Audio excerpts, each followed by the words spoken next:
How many times a day do you compare yourself to others, or wish your life looked like someone else's? We all do it sometimes, because it's easy to envy friends' lives on social media when you only see the good parts. But you know what they say? Comparison is the thief of joy. And in reality, nobody has it all together. Online therapy can help you focus on what you want instead of what others have, like that career goal you set your sights on, or that relationship you want to grow, or that daily habit you want to get into. Because your best life is always better than the idea of someone else's. BetterHelp makes therapy more accessible and less overwhelming with affordable online sessions that you can do anytime, anywhere. That's why over 4 million people have used it for mental health support. So stop comparing and start living with BetterHelp. Visit BetterHelp.com today to get 10% off your first month. That's BetterHelp, HELP.com. Voters 50 and over have the power to decide elections. They vote in big numbers, and they want candidates who will fight for their families and their financial security. They've told AARP that protecting Social Security and supporting family caregivers are among their top priorities. So candidates who want to win need to start talking about the issues they care about.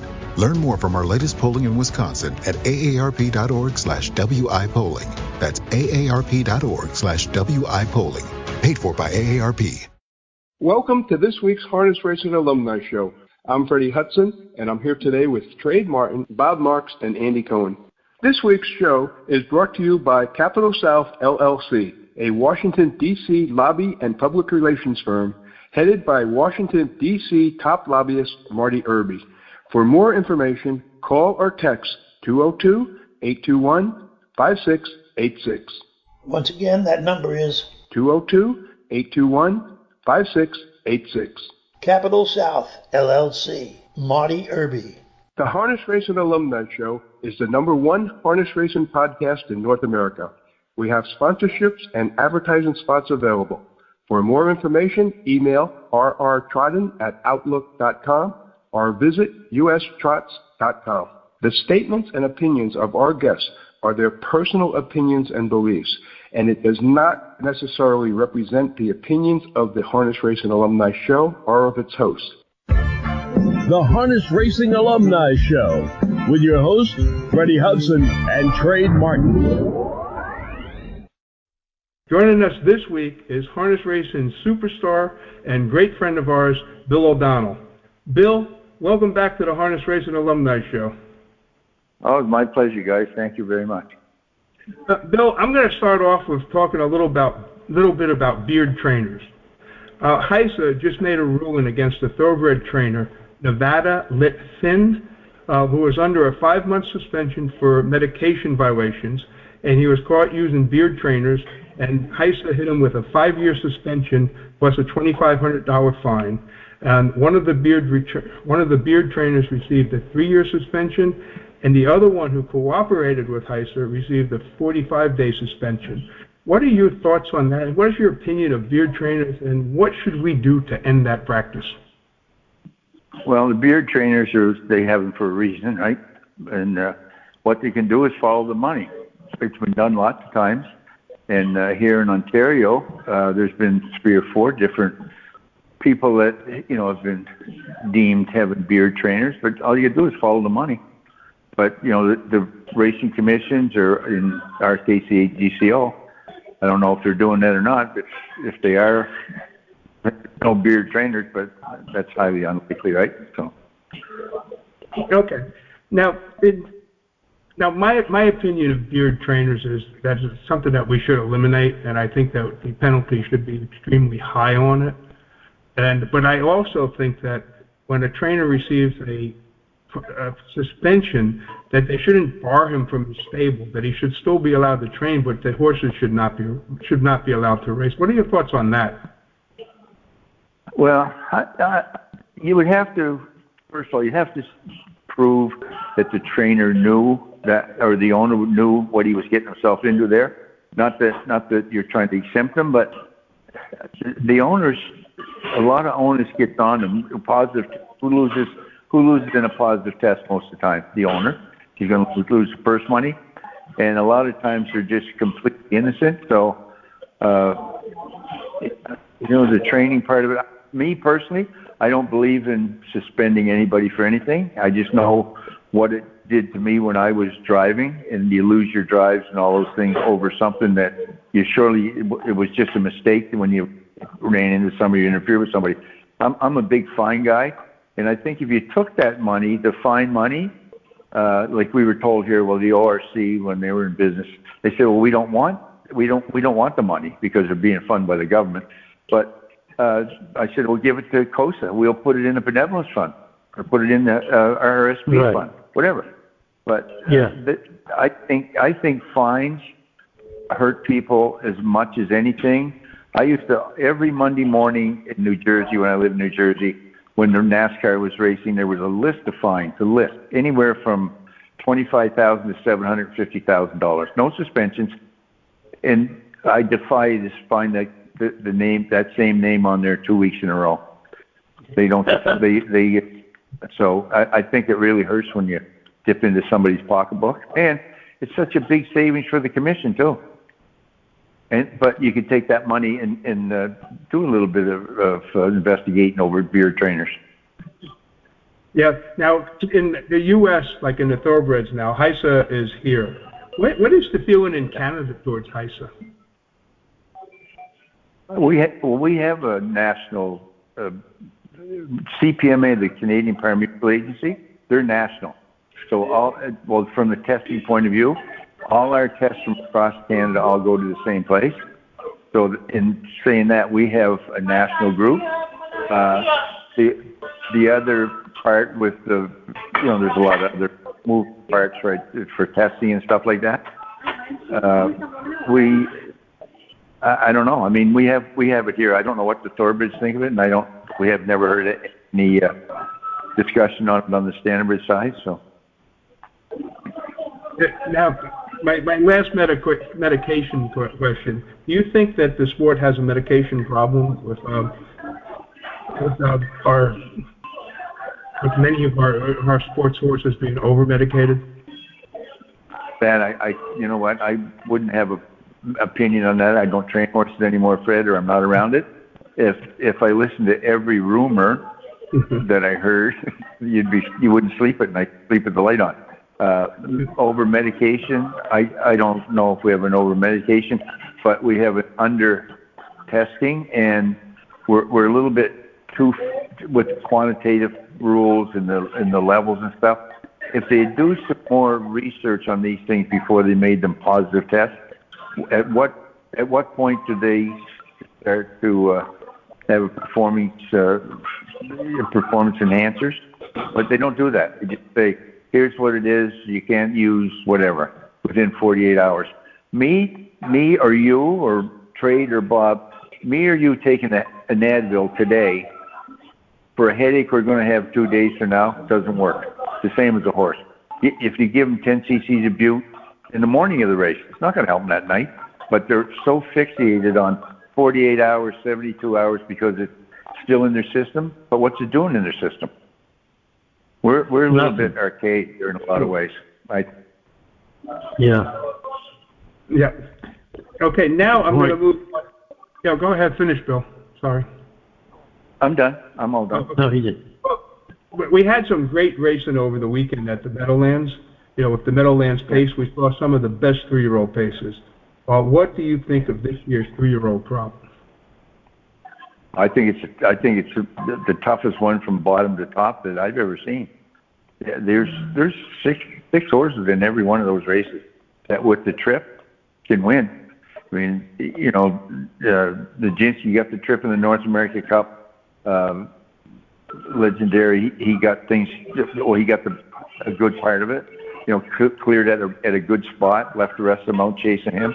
I think whoever gets the best trip, there's 5 or 6 of them. They're decent horses. I mean, all good horses, right? So, good bunch. And then the other thing I was going to ask you about, on Saturday night at the Meadowlands, Carl, he finished 3rd. And they had made a shoe change on him. They had pulled the steel shoes off and put aluminum shoes on him. Do you think that might have had anything to do with his performance? Gee, I wouldn't have a clue. I mean, if Jimmy Takter or Nancy Taxier were going to do that, if they told me I owned that horse and they said we're going to change from steel to aluminum, I would have to say fine, because they know what they're doing. I've used aluminum shoes on trotters behind and pacers too. I never saw it either change. I changed it for the better, not for the worse. Put it that way. Yeah, because I always go back with the trotters needing a little bit more weight up front. So, yeah, from our days when we used to have to balance them really good, if you remember that. Well, now it seems like they trot on their own without being balanced. It just seems like it's so ingrained in them. You know what I mean, Bill? And with the breed, now we don't have to gate them almost. You know, heavy in front, light behind, all that stuff. I don't know about now. Who knows? Yeah, they're pretty natural. You know, trotters and pacers, right? They're They come out of the womb on the pace of the trot. Bill, now we have two Triple Crowns. We have the Payson Triple Crown, which is the Messenger, the Cane, and the Little Brown Jug. Do you think it's time that we change our Triple Crown races around to something like the North America Cup, Meadowlands Pace, and I guess maybe the Little Brown Jug or something else? What are your thoughts on doing something like that to help promote the sport? Well, you lose a lot of the horses going half mile tracks, first of all. Not so much Delaware. Delaware, it's nice big wide turns at Delaware, but you can lose them quick enough going to Yonkers. You don't have the best. You don't have the top 3-year-olds. It's been a long time since some beach somewhere, and they raced in it, and I'm sure some other ones since. But you don't have. You won't get all the better horses on the small track like you would on a bigger track. So maybe it's time. I guess the Hamiltonian Society decision, I guess, or discussion. Yeah, I'm not sure whose decision it would be. And I guess we on the trotting side, we have the Hambo, the Kentucky Futurity, and the Yonkers Trot. And so the one that we would be looking to change would be the Yonkers Trot. But and for the exact same reason, getting it onto a bigger track. So. Right. Well, I thought part of the criteria used to be was each size track, right? 1 1/2, 1 5/8, 1 1 mile, but things have changed a lot, right? Since the 70s and 80s, right? Oh yeah. Yeah. How many horses did you race, Bill, where you were holding them up to keep them from falling down?